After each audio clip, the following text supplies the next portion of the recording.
Magnum heartthrob Tom Selleck protests he's just an innocent man, and he's just one of the Hollywood stars featured in this month's Video View. Former Doctor Who Colin Baker joins us for coffee to tell us why he's wearing fishnets and stilettos as a very public private on parade. And Sage of the Kitchen, Susan Brooks, teams up with Montague Don for a wild time. That's herb gardening at Blake 7. He's probably best known, however, for two very different roles. The ruthless, scheming Paul Merony in the hugely popular 1970 series The Brothers. But most of all, who could ever forget him as the sixth incarnation of the biggest know-all in science fiction, Doctor Who? You must forget how I used to be. I'm a Time Lord. A man of science, temperament, and passion. And a very loud voice. Yes, that too, but not unstable. This is the real me, Harry. So don't be afraid. I won't hurt you. I promise. Yeah, old big head. Did you check out the colour of his hair there? Keep it in mind, because for his latest stage role, he's thrown away his Time Lord's coat of many colours and he's donned a pair of fishnets and stilettos as a private on parade. Now, here he is with his television debut as Marlene Dietrich.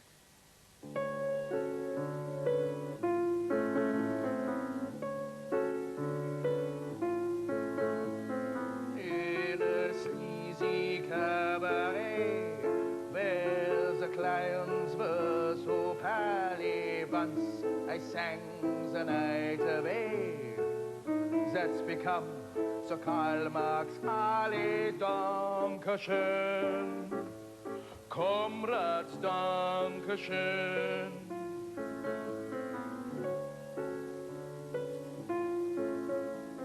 Once I sat across a chair, drinking schnapps in dirty glasses. Now is Friedrich Engels Square, strictly for the working classes. Dankeschön for nothing, comrades, Dankeschön.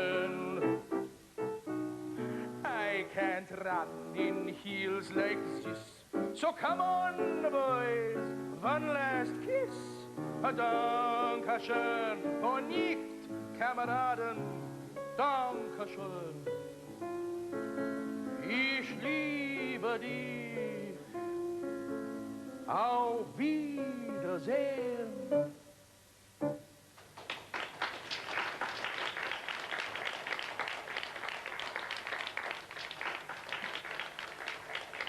Yes, well, he's good at transformations, but here he is as himself. Colin Baker, welcome. Nice to have you here. Except you're not really quite as yourself at the moment, I have to say. The hair... Yeah, I've been got at, haven't I? Yeah. Yes. Is it true that is it your youngest child screamed with horror when... Yes, I've got three daughters. The oldest one laughed, the middle one looked perplexed, and the little baby, who's only one, bless her, an allergy, looked at me with absolute horror and burst into tears. Oh, so, dear. When I turn up looking like this, I don't blame her, actually. I'm exactly the sort of person now that you don't let your child go anywhere near looking like this. Whereas when doing Doctor Who, I used to say, come on, children, everyone, oh, yes, go to the lovely Doctor Uncle Colin. now. They all run away screaming. Another room. Yeah. Well, actually, you looked as if you were enjoying it a bit too much. Yeah, it's fun, actually. It is fun. The extraordinary thing is, as an actor, you convince yourself you're doing a pretty good Marlene Dietrich. When you watch it, you think, no, it's me in drag, isn't it, really? It was pretty good. No, don't But it's meant to be, isn't it? Because Privates on Parade tells the story. It's basically a troupe of army. Yes, it's a bit like It Ain't Half Hot, Mum, in the sense that it's 1948, Singapore, entertaining the troops. But there the similarity ends, because it's written by Peter Nichols, who's got a track record of writing things like Day and Death of Joe Egg and National Health. I mean, he's a serious, proper writer. Right. Yeah. And it's a smashing play. I mean, on the one hand, it's SADUC, Song and Dance Unit Southeast Asia, entertaining the troops, a motley group of variably talented people, and it's intercut with the story of why we're over there and all that. I mean, it works on about 6 different levels, which is nice. So it's got a touch of MASH to it as well, then, has it? Yes, with, yes, with actually jungle it has. warfare going on in the background, you know, and reality a intruding. bit of pathos, a bit of comedy, Pathos, the usual. Colin, yes, well, we noticed that. Yeah. Very nice. Well, all a bit of a change from Doctor Who, which, I mean, you were untimely ripped from. I mean, you had was it a 4-year contract, which sounded wonderful at the time. Controversial stuff, eh? Yes, yes, and it ended after 2. What happened basically is that Mr. Grade arrived after his predecessor had negotiated a lengthy contract with me, and he decided that perhaps a shorter one might be a better idea. For the whole show? He wants to get rid of the show. Well, first of all, he got rid of the show, and then there was a lot of protest about that. I mean, headlines in national newspapers. Can you imagine? That's the only important thing that happened in the world that day. Doctor Who acts on 4 daily newspapers. Yeah. And I think he got a bit of a shock, so then there had to be some sort of justifying went on. So it was brought back with various changes, and then after that year, they decided that doctors should change every 3 years. I was just wrong place, wrong time. Yes. Didn't they try and get you to sort of say that you were leaving for personal reasons? It was suggested, yes. I mean, when everyone reads that in a news, I don't know why people bother with these pretenses.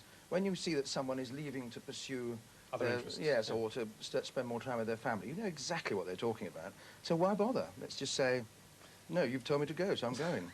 Absolutely. Do you feel, I mean, despite the sort of vaguely unpleasant way it all ended, I mean, do you still feel sort of affectionate towards the role? Do you take part in these wonderful conventions that go on all around the world? Yes. I mean, even though, I mean, I suppose objectively it wasn't the nicest way to live, but I don't feel any particular bitterness. I mean, heavens, you don't become an actor if you're going to get upset every time you don't get a job or one ends quickly. Yeah.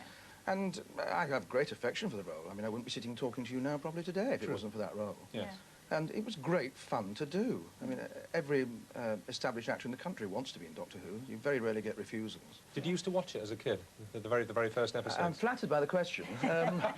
It's the as a kid bit that I was in my 20s when it started, but I certainly watched it then because that's the age traditionally young men of about that age like Doctor Who. Yes. I remember the first one because it was the day after Kennedy was assassinated. That's right. And didn't they show it twice? Didn't they show the first episode again the following week? Yes, Yes, you've been reading the history books. No, I remember it, watching it with my sister. No, I can't believe that. No, it's true, I do remember it. Really? Because they showed, on the second Saturday, they showed 2 episodes, didn't they? The first one and the second. Yeah. See? Exactly I remember right. something. she says I've got a rotten memory. And it's Sorry, true. I just listening. Anna. No, what I was going to say is I remember vividly, if you're talking about memories, I remember my mother being hooked on The Brothers, which was the madly, wildly popular series that went out. Actually, I don't think any series has kind of quite matched that sort of popularity, so maybe upstairs, downstairs. But you played this really vile Paul Merony in that. Didn't you get into a fight about that? I was once attacked by somebody who did the recce thing. Hey, aren't you Paul Merony? I thought, yes. Whop. You see. Yes, they took it a bit seriously. I mean, he was a kind of prototype JR, really. Yeah. That's taught right, him yes, all he knew. was. Except he was a bit better at it. I always think JR's a bit obvious. Yes. Paul Merony was self-interested, but he wasn't particularly keen on doing other people down, unless they got in the way, really. Someone said he had the innocent looks of a baby's bottom and the morals of the same. It's very yes, he did, actually. I was flattered by the latter comparison, not the former. But in fact, you actually, did you chip or lose a tooth in that attack when someone stunned you? Yes, broke a tooth. I got a crown up there to test it. The only reason it kept, because it's not the sort of thing you admit to, is I was on my way to the Sun Awards that day, so I had a thick lip and a broken tooth, so people asked. How embarrassing. Well, not to sort of change tack too violently, but you've had a life in which many things have happened to you and a lot of professional success. You've also had quite a lot of sadness. Specifically, you lost a child to the cot death syndrome, the sudden infant death syndrome, a while ago. It is actually the Foundation for Investigation into Sudden Infant Death Syndrome. Yes. It's their week this week. They are appealing for more funds. They're appealing for more research. And you are quite active, are you not, on their behalf? Yeah, I'm on the council and the appeals committee of the Foundation for Study of Infant Death because we lost our little chap, our little Jack. Because you have a Jack. Yes, we have Jack, yes. Yes, when he was 7 weeks old. And I was barely aware of the existence of, I mean, we all kind of know that there's a thing called cot death. But as soon as something happens to you, of course, you naturally become intensely interested. Yeah. And 2,000 babies a year die, and nobody can tell us why. What actually happened to Jack? He went down for his sleep in the evening, and an hour later, Marion came and found him, and he was dead. He just died. For no reason. Yes. Just stopped. It's quite hard to come to terms with. Yes. And, I mean, the one thing I can do in the job I do is make some kind of sense out of that personal tragedy by doing my bit. Along with thousands of other people around the country. Which must be a comfort as well, to actually get involved in basically the research work, which will hopefully prevent it in the future. Yeah, it gives you a focus to channel the grief, and I acknowledge that we're lucky in that respect, because there's an awful lot of people who, I mean, aren't able to get any support or any kind of way of channeling it. And I have been able to. The extraordinary thing is that despite years of research and all sorts of different theories which have been put forward as a possible cause, they're still not really much closer to anything definitive, are they? I mean, no, I mean, what I suspect, I mean, I'm no expert, but I think people generally agree now there isn't one thing, mystery virus. What it is we eliminated all those child killers. I mean, in my youth, The expectancy of children wasn't as high as it is now to survive their first year. Things like diphtheria, whooping cough have all been dealt with. And what we're left with now are those little tiny things that we aren't sophisticated enough yet to diagnose. Yes. Yeah. And gradually we find there was one discovered last year, an enzyme deficiency in a tiny percentage of children. And that's now diagnosable and treatable. Yeah.